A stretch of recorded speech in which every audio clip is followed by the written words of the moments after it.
mais j'ai pas eu le temps de parler avec lui, j'étais un peu frustré. Du coup là on est dimanche, j'y retourne et on va aller l'interviewer.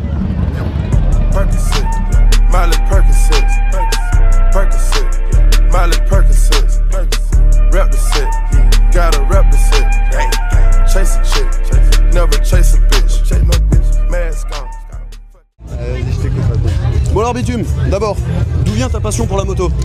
Bah en fait, quand j'étais petit, je faisais de la moto comme tout le monde, les 50, après j'ai eu des crosses qui étaient dans le campement un peu. D'accord. Et puis après j'ai arrêté complet, et j'ai repris il y a 4 ans. J'ai roulé avec un 511 SMR de chez Husqvarna.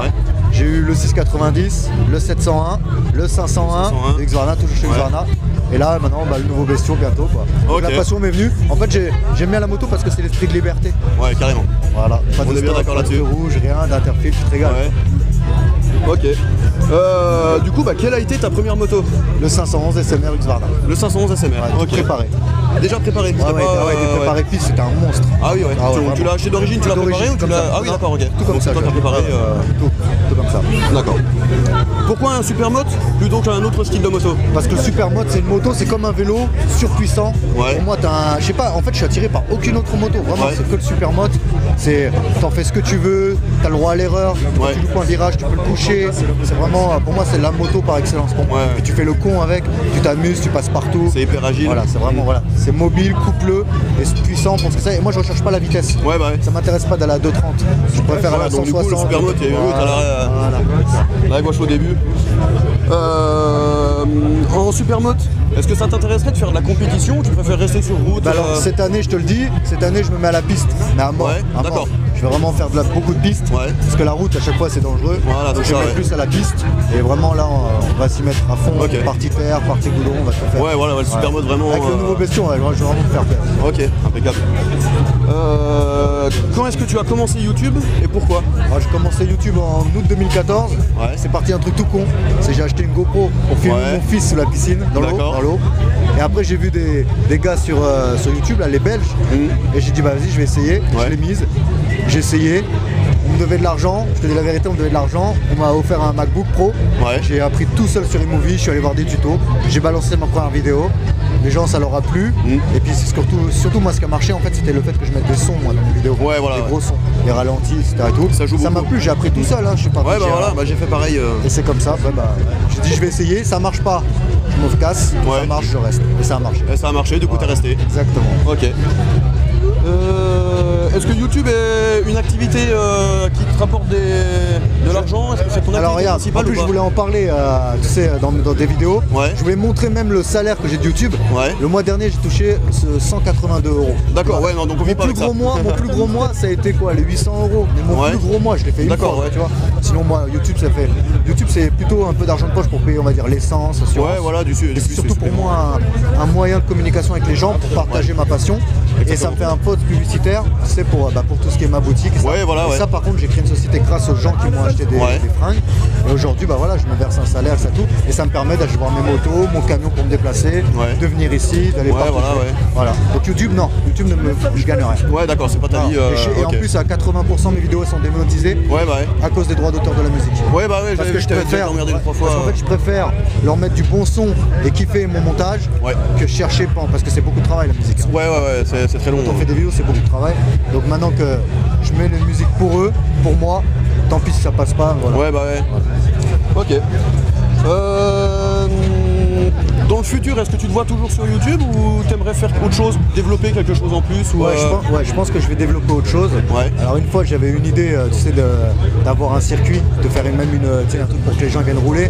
Ça coûte une fortune. Il faut beaucoup qu'on appelle ça des autorisations. Il faut trouver un terrain loin des habitations. Donc c'était le bordel.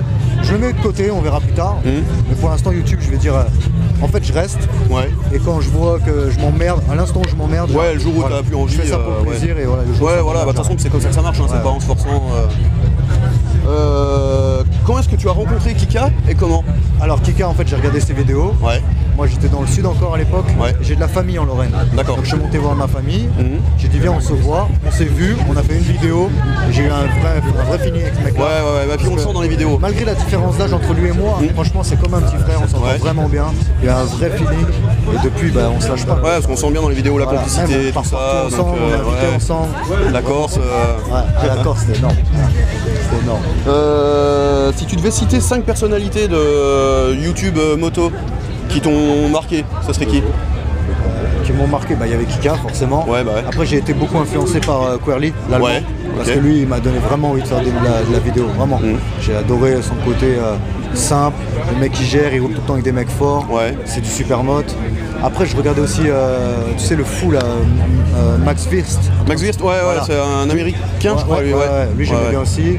Après je regardais qui encore, je suivais les Français, il y avait Monsieur Marty. Voilà, j'ai vu la simplicité, moi je me suis dit vas-y j'essaye. Et puis voilà, c'est tout quoi. Après 5, franchement, je regarde pas, j'ai des abonnements, mais c'est mes potes en fait. C'est du sud, Ride My Dream, il y avait Marty, il y avait qui encore? Le Belge là, Querty Julien. Voilà. Après dans mes potes aujourd'hui à l'heure actuelle, c'est Kika, Wallan, Bibix. Jorian peut-être? Jorian, voilà, merci de l'avoir dit. Avec Jorian, il y avait bon feeling aussi quand t'étais allé le voir à Montpellier. Vraiment, Jorian c'est un mec en or. Ça a l'air, En fait, tu sais ce qui est bien, c'est que quand tu rencontres les gens, tu vois si c'est les mêmes en vrai que dans leurs vidéos. Voilà. Et ça j'avais kiffé parce que c'est le même. C'est comme moi, il y a des gens des fois ils me disent ah t'es comme dans tes vidéos. Bien sûr que je suis comme dans mes vidéos. Voilà, c'est ça. Tu crois que j'allais faire quoi? J'allais être un connard. Faire semblant et puis... Voilà, je suis exactement pareil. Est-ce qu'on peut parler un petit peu de ton crash en Corse? Bien sûr, vas-y. Donc ça fait bientôt 1 an que tu as eu ton crash. T'as fini ou tu vas finir ta rééducation je crois là? Alors j'ai fini ma rééducation, ça a pris 4 mois. J'ai bossé comme un porc, vraiment.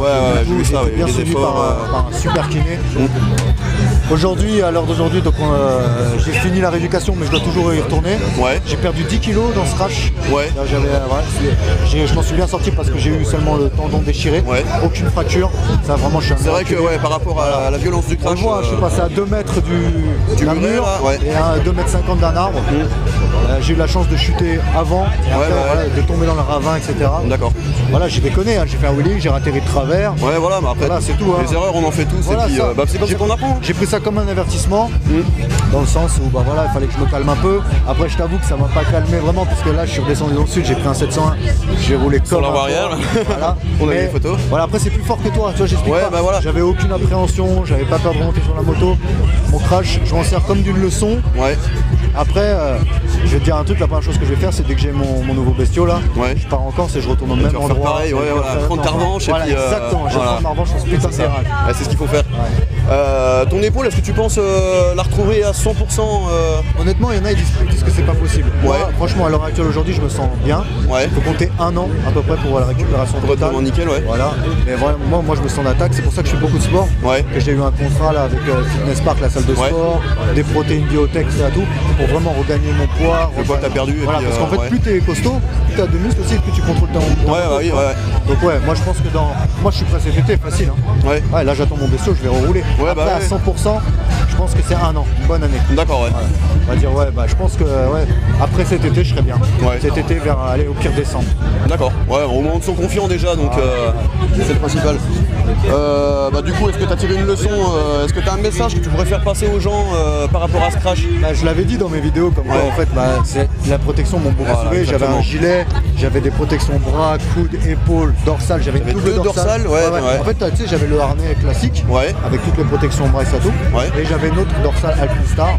En plus par-dessus. En dessous mon pantalon cross, j'ai un jean Kevlar. Voilà, j'ai les bottes CD, les grandes bottes pour protéger les chevilles. Vraiment, je sais pas si c'est ça qui m'a sauvé, mais je pense que ça a beaucoup aidé. J'ai beaucoup roulé sur les pierres aussi. Donc si j'avais un message à faire passer, c'est ils le savent, c'est qu'ils se protègent. Après ils le font pas, ils font ce qu'ils veulent. Après ça regarde que. Moi je le fais, il y a des fois je le fais pas, mais j'ai toujours un minimum. Tu maîtrises bien les wheelings? Est-ce que ça te donne envie d'aller chercher plus loin que le wheeling, aller chercher un peu dans le stunt ou Alors le stunt non. Stunt, non parce que c'est vraiment un truc, il faut une moto pour. Moi mes motos j'en fais des bijoux dans le sens où ça me ferait chier d'avoir tombé, elle tombe. Mais ouais, les wheeling, cette année je vais viser, faut que je fasse la bavette. Ouais, une petite bavette. Cette année je fais la bavette. C'est le but. Ouais, c'est juste te dire voilà, tu frottes, c'est fini. Ouais, bah ouais. Voilà. Ok. Bon bah écoute, merci pour ton accueil. C'est ma couille. À bientôt. Merci beaucoup. Ouais bah voilà, c'est fait. J'espère que la vidéo vous aura plu. Je vous dis à bientôt. C'était Tonino. Terminé.